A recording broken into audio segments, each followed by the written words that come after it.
Hi friends, so today we are going to see the history subject of 7th standard CBSE or NCERT. So we will start with the first chapter, tracing changes through 1,000 years. So we will start with the first year.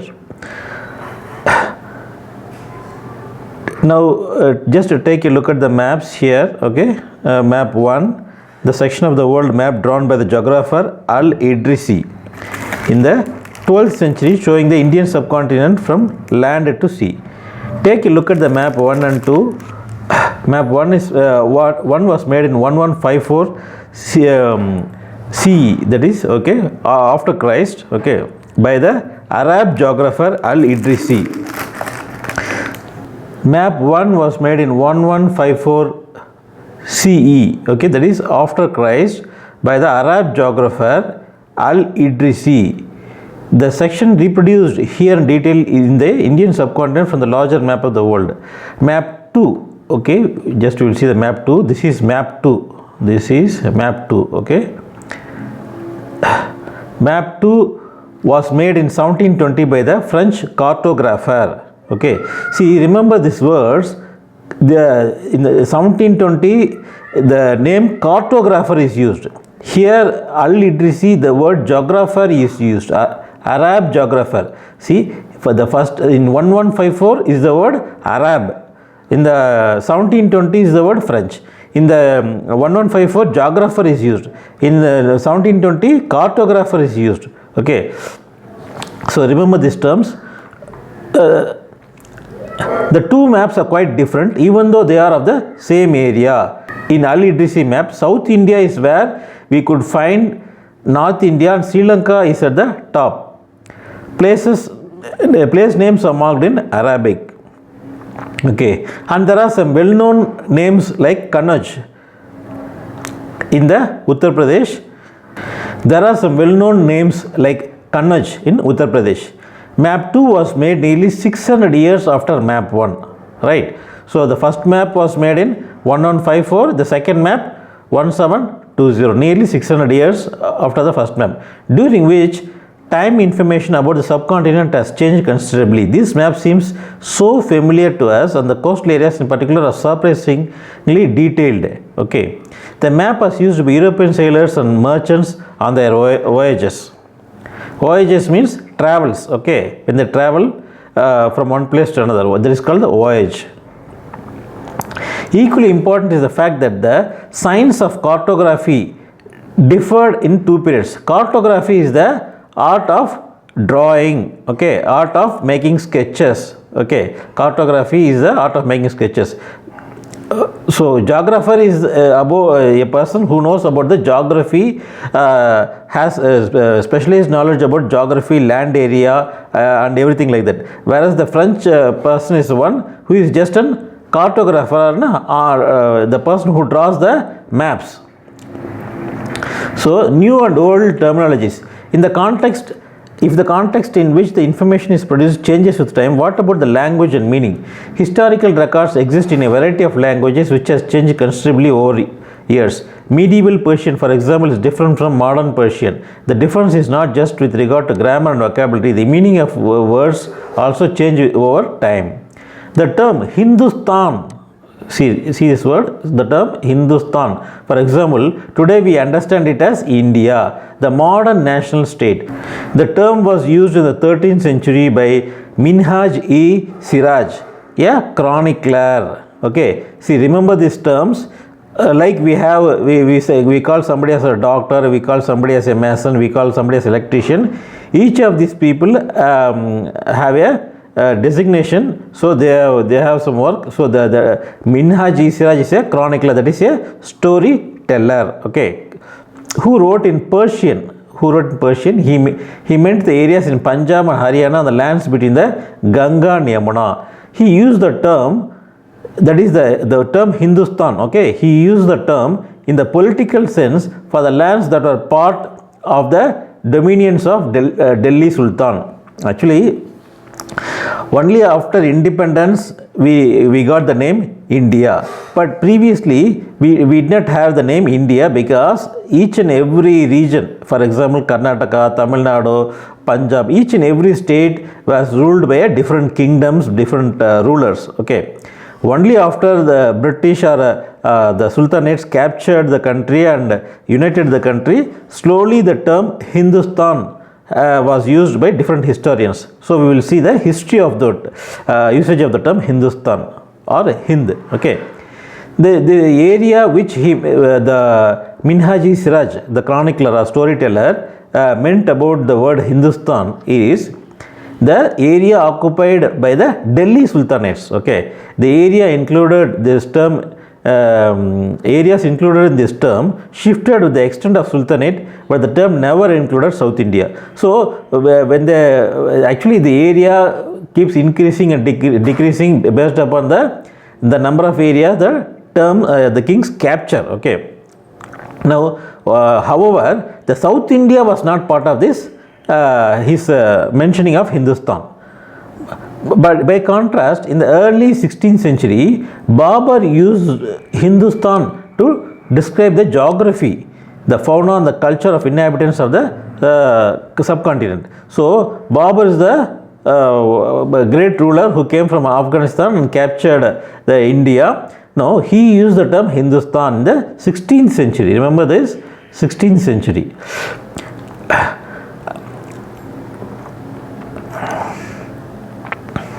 This was somewhat similar to the way the 14th century poet Amir Khusru used the word Hind. So, in the 14th century, even before Babur used the word Hindustan, the poet named Amir Khusru used the word Hind.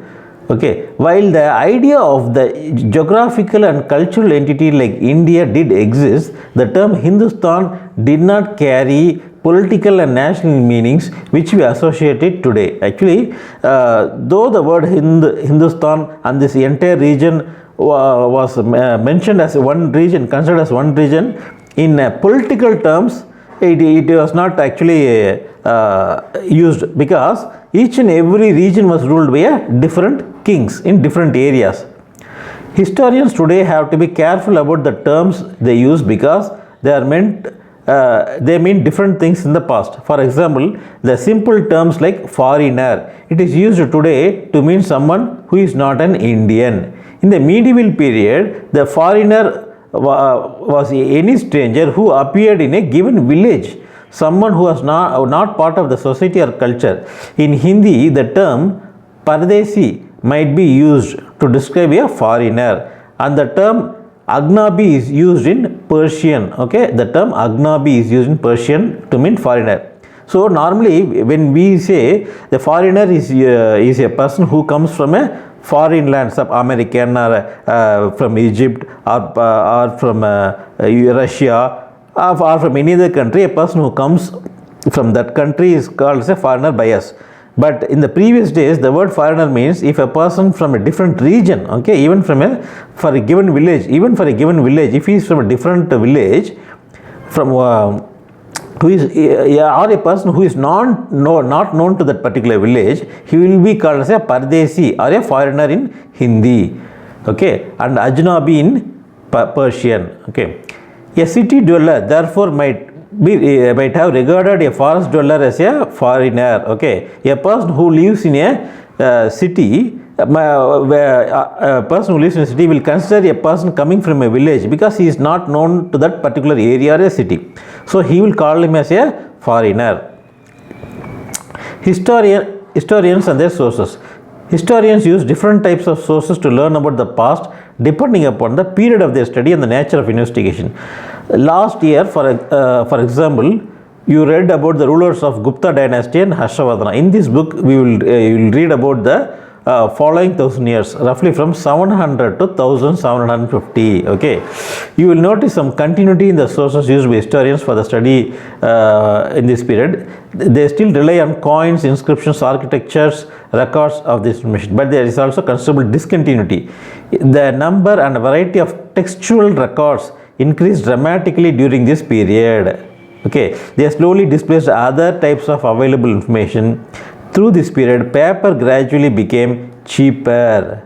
Okay, so in this period, when they are saying in this period, it means the period between 700 to 1750 years, the paper became gradually cheaper and more widely available. Okay, people used it to write holy texts. Okay, people used it to write holy texts. Okay, and chronicles of rulers. Chronicles of rulers means about the achievements of kings, letters, teachings of the saints, petitions and judicial records. Okay, and for registers of accounts and taxes. For all these purposes, paper was used. Okay, manuscripts were collected by wealthy people, rulers, monasteries and temples. Okay, they were placed in libraries and archives. These manuscripts and documents provide a lot of detailed information to the historians, but they are also difficult to use.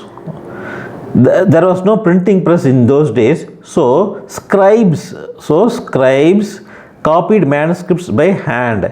If you have ever copied a friend's homework, you would know that this is not a simple exercise. Actually, when they are saying manuscript, manuscript means actually a person who writes who records the information. Actually, one person, okay, one knowledgeable person records the information. Say, for example, a poet, he writes about the achievements of a king. Okay, he will be in the palace. He will write about the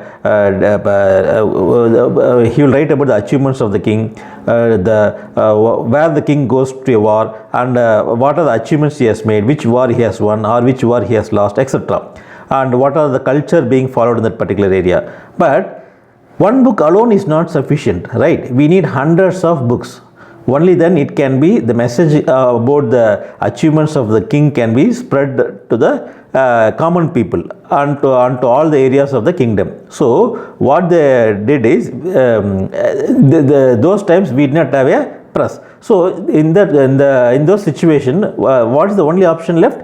We need people who write or copy from that one book. Okay, so those people who copied from that one book were called as scribes. Okay, scribes are people who writers. Scribes means writers who copy the content from that one particular book. Okay,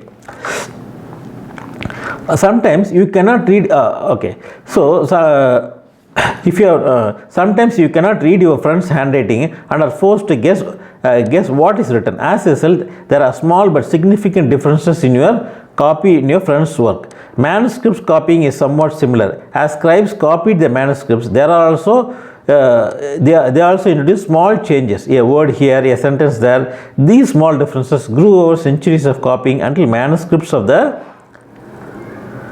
same text became substantially different from one another. This is a serious problem because we rarely find the original manuscript of the author today.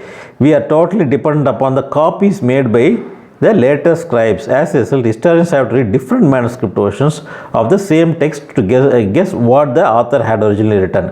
So when these scribes or writers who write from the base or the main book copy, okay, say for example we have one main book, one person will dictate, some 20 people or 100 people will start writing once a person dictates.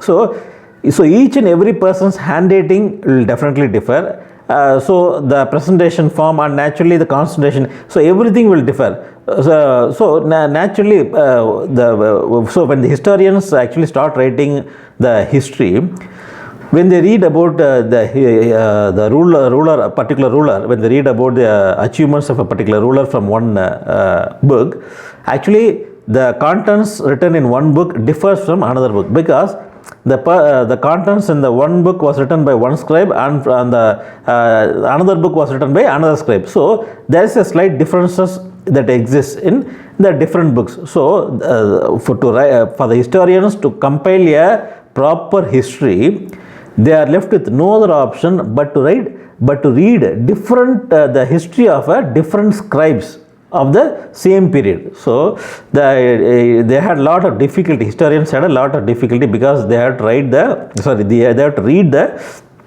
history of the so many scribes. Only then, and how they made sure that the finally arrived at the history is, So if there is a common thing written about, say for example, if they read 10 scribes history, if the history written by 5 scribes is common, then they will take the content of that particular king, okay, and they will record it as a history. If there are any differences written by one person or two person but not written by other people, then they may neglect it, okay. On occasions, authors revise the chronicles at different times. So 14th century chronicler Ziauddin Barani, okay, chronicler Ziauddin Barani wrote his first chronicle first in 1356 and another version 2 years later. The two differ from each other, but historians did not know about the existence of the first version until 1960. It remained lost in the large library collections, okay. So Ziauddin Barani wrote about the chronicles first in 1356 and then later, and his first version was found only in the 1960s, okay. New social and political groups. The study of the 1000 years between 700 and 750 is a huge challenge to historians, largely because of the scale and variety of developments that occurred over a period.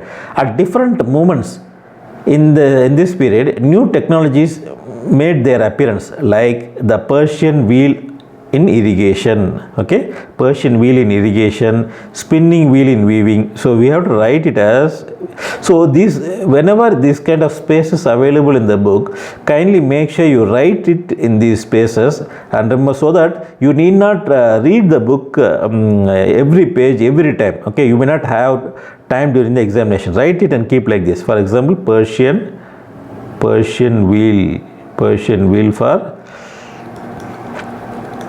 irrigation, okay, Persian for irrigation, spinning wheel for weaving, okay, and firearms is used for combat means fighting, war, okay, firearms is used for combat. So Persian wheel is used for irrigation, spinning wheel was used for weaving, and firearms was used for combat or fighting, okay. New foods and beverages arrived, okay, in the subcontinent: potatoes, corns, chilies, tea and coffee. Remember that all these innovations, new technologies and crops came along with the people who brought in the ideas. As a result, this period was a period of economic, political, social and cultural change, okay. This was also a period of great mobility. Remember this word, great mobility. This was also where they will ask the question, which is called as the period of great mobility. The year 700 to 1750, okay, 700 to 1750 year is called as the period of great mobility, okay. Period of 700 to 1750, okay. Groups of people traveled long distances in terms of opportunities. The subcontinent held immense wealth and possibilities for people to travel. The one group of people who became important in this period were Rajputs, a name called Rajaputra, the son of a ruler. Okay, actually during this period, people started finding and building a lot of ships. And so the people traveled from one region to another, one continent to another. So this was the reason why they had a lot of exchange of various cultural exchanges, due to which so many other exchanges also started happening, like food, okay, food, crops, or so many other exchanges, okay. So for people from one region, when he comes to another place or another country, naturally he will give his knowledge about the food and culture being practiced in another continent, etc. So this was possible because this period is called as a period of great mobility. People started moving from one place to another, okay, not only by land but also in ships, okay. Between the 8th and 14th centuries, the term was applied more generally to a group of warriors called Kshatriya caste group. That is, the one group of people became important in this period were Rajputs. The name from Rajaputra, the other son of a ruler. Between 8th and 14th centuries, the term was applied more generally to a group of warriors, okay. Rajaputra means 14th and 18th centuries, okay. This term was used mostly to the warriors, okay. This term Rajaputra was used between 14th and 18th century to mention about warriors, okay, or the Kshatriya caste group. Not just rulers and chieftains, but also soldiers. Remember this. Remember this word, okay? They are Rajputra means not only rulers and the son of a ruler, but also soldiers. A chivalric code of conduct, extreme valor, and a great sense of loyalty were the qualities attributed to Rajputs by their poets and bards. Other group of people such as Marathas, Sikhs, Jats, Ahoms, Kayasthas, a caste of scribes and secretaries, are also use the opportunities of the age to become politically important. So remember this word, Kayasthas. Kayasthas is a caste of scribes and secretaries. Scribes means writers, okay? Kayasthas, they may ask this in examination. So all these groups also started becoming politically important, okay? Throughout this period, there was a gradual clearing of forests and extension of agriculture, a change faster and more complete in some areas than in others. Changes in their habitat forced many forest dwellers to migrate. Others started tilling the land and became peasants. These new peasant groups gradually began to be influenced by regional markets, chieftains and priests, monasteries and temples. So as the population grew, okay, as the kingdoms expanded, forests dwindled, okay, or came down, and more towns started expanding. Lot of forest trees were cut and became towns and business areas, okay. These people became part of a larger complex societies and were required to pay taxes and offer goods and services to the local lords. But there were also people who started farming, okay, who started farming in a large way, and there were many peasants, okay. From hunter stage to a lot of farming started, and many people became peasants.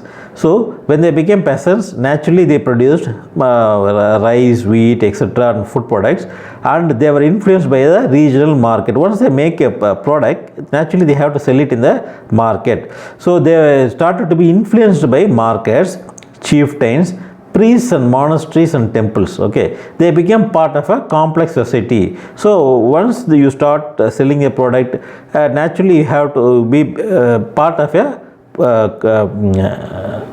a group or society, okay. And naturally, for the produce or the rice you make, or for the agricultural product you make, naturally taxes came into picture. Some possessed more productive lands, others also kept cattle, and some combined artisan work with the agricultural activity during the lean period. As society became more differentiated, people were grouped into jatis. Actually, not only agriculture, not only they were farmers, in addition to agriculture, they also kept cattle, and they also had artisan work, okay. Artisan work means like being a sculpture, okay. Making the sculpture of gods, etc. Whenever there was no good season for making agricultural products, they earned their living by using the cattle and also the artisan work. So it was not just one job of a peasant or being in agriculture, they also had so many other small other works. So slowly people started, once these jobs came up, okay, different types of jobs came up, naturally people got differentiated in the name of jatis or subcastes and ranked on the basis of their backgrounds. So that is once the different types of works came, okay, different types of professions came. Some professions was termed as a big profession, some profession was termed as a mid-level profession, some profession was termed as a low-level profession. So they were categorized, people were categorized and segregated based on the profession, okay. It was called as Jati, Jati. The status of some Jati could vary from area to area, okay. So a person may be considered high or low based on their Jati, that is the work they do.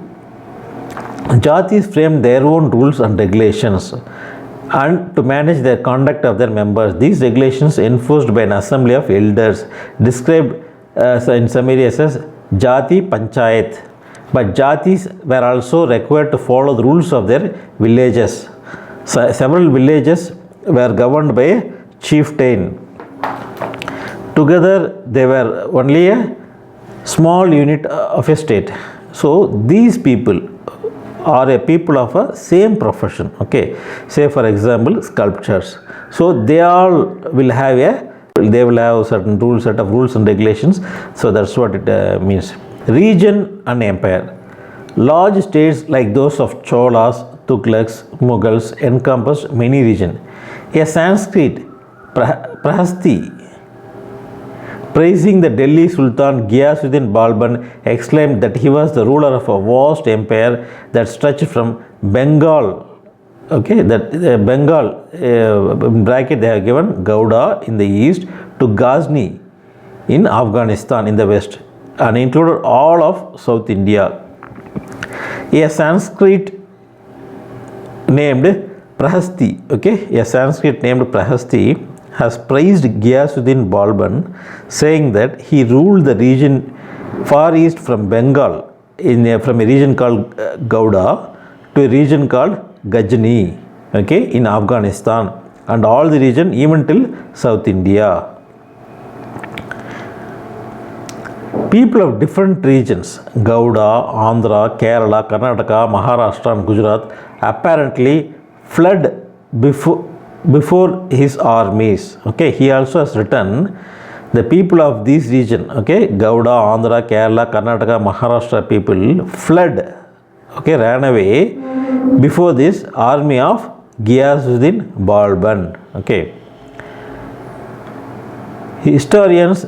some historians, okay, some modern historians regard this as some exaggerated claims of conquest. At the same time, they try to understand why rulers kept claiming to have control over different parts of the subcontinent. In 1318, the poet Amir Khusru noted that there was a different language in every region of this land. Sindhi, Lahori, Kashmiri, Varsamudri in South Karnataka, Telangani in Andhra Pradesh, Gujari in Gujarat, Mabari in Tamil Nadu, Gauri in Bengal, Awadhi in East Uttar Pradesh, Hindavi in the areas around Delhi. So remember these names. Okay, in 1318, okay, remember this 1318, Amir Khusru the poet again talks that people of different region spoke different languages. Okay, Amir Khusru went on to explain that in contrast to these languages, there was Sanskrit which did not belong to any region. This was an old language and common people do not know it, and only Brahmins do. See, in addition to this, Amir Khusru also has said Sanskrit was not a language of any particular region. Okay, any particular region did not have Sanskrit and common people did not know about it. Only Brahmins know the Sanskrit language. That's what he has written.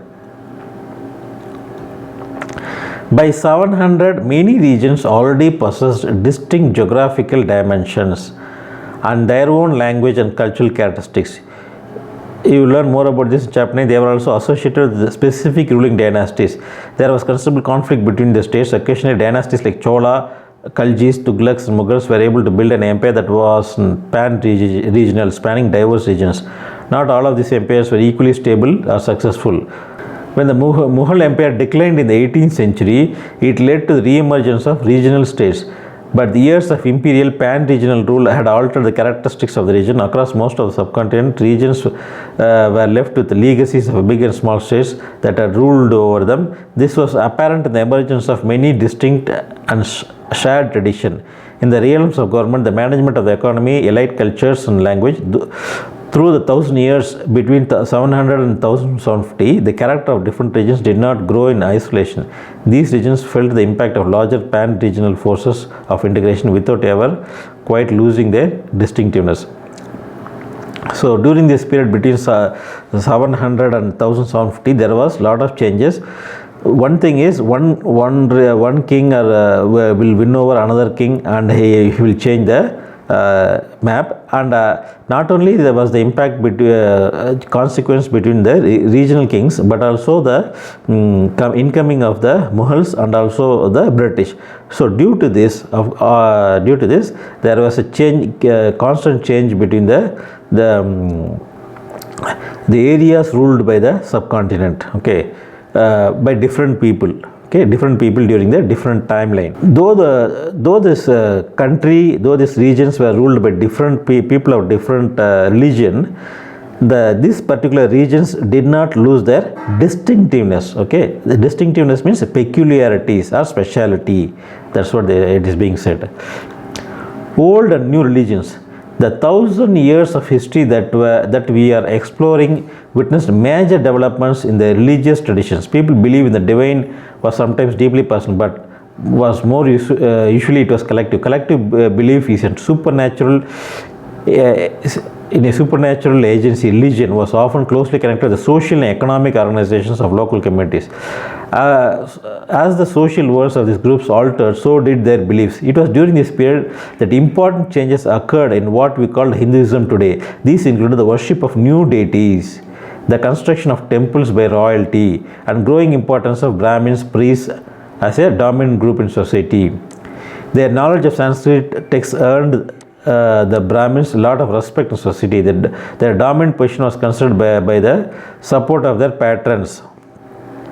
So during this period, lot of new deities came into the practice. Previously, people used to worship nature mostly, worship sun, worship moon, or trees or something like that. So slowly, deities are a idol culture came into practice during this period. Okay, and Brahmins and priests were the dominant group, and they had the support of Brahmins had the support of the rulers of the particular region. One of the major developments of this period was the idea of bhakti. Okay, the idea of bhakti means without the aid of priests or elaborate rituals like people used to say it as yagna. Okay, without such elaborate yagna or rituals, individually each and every person can pray to a god with devotion and love. This was also the period where new religions appeared in the subcontinent. Merchants and migrants first brought the teachings of Holy Quran in India in the 7th century. Remember this? The Holy Quran teachings were brought to India in the 7th century. Muslims regard the Quran as the holy book and accept the sovereignty of one God, Allah. Okay, whose love, mercy, and bounty embrace all those who believe Him without regard to the social background. Many rulers were patrons of Islam and ulama. Ulama means the people who are completely dedicated to the religion or the particular religious script. Okay, Quran. Okay. In Christianity we have the person who manages churches are called fathers or brothers or sisters. Okay. Similarly, in Hinduism we have priests in temples. Ulamas are the people who are dedicated people who run the mosque, who make prayers in the mosque, etc. Okay. Like Hinduism, Islam was interpreted in a variety of ways by its followers. So people in the Shia community believed the son-in-law of Prophet Muhammad is the leader of Muslim community, whereas Sunni Muslims or other group of people believed that Khalifas, Khalifas, Khalifas is the real leader of the Muslim community. There were other important differences between various schools of law. Okay.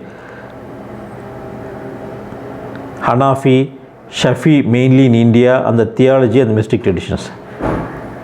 Thinking about time and historical periods, historians do not see time just as passing of hours, days, or years, or a clock or a calendar. Time also reflects changes in the society and economic organization, in the persistence and transformation of ideas and beliefs. The study of time is made somewhat easier by dividing the past into large segments, periods that possess shared characteristics. Okay. So historians see the time as not only just a clock or a change in calendar, it brings about a lot of cultural and economic changes. Okay, lot of changes comes in along with the time, both with the people, both in the technology. Okay, it brings about a lot of changes socially also. In the middle of 19th century, British historians divided the history into three parts. Okay, Hindu, Muslim, British. This division was based on the idea that the religion of rulers was the only important historical change, and there were no other significant developments. Okay, read this term once again. This division was based on the idea that the religion of the rulers, okay, religion of the rulers was the only important historical change, and that there were no other significant developments in the economy, social or cultural. Such a division also ignored the rich diversity of the subcontinent. So in the middle of 19th century, British historians, okay, remember this, not Indian historians, British historians divided the history of India into three periods, namely Hindu, Muslim and British. Before the Muslims came to India, in the region, okay, though it was ruled by different kings in the Indian subcontinent, it was ruled by Hindus mostly. Okay.